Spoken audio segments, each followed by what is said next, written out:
আপনাকে কি করে ভালো না বাসি ইয়া রাসূলুল্লাহ।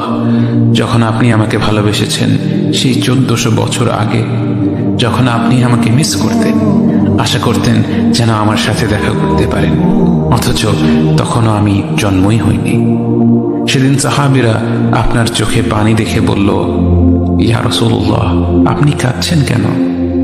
আপনি বললেন, আমার ভাইদের খুব দেখতে ইচ্ছা করছে।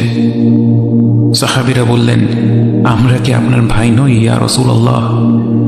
আপনি বললেন, না, তোমরা আমার সাহাবী।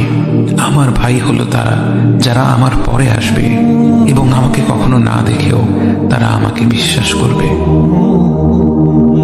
মৃত্যু শয্যায় শুয়ে আপনার অন্তরে এই চিন্তা ছিল যে আমাদের পরিণতি কি হবে। উম্মতি উম্মতি বলতে বলতে আপনি আপনার রবের নিকট ফিরে গিয়েছেন।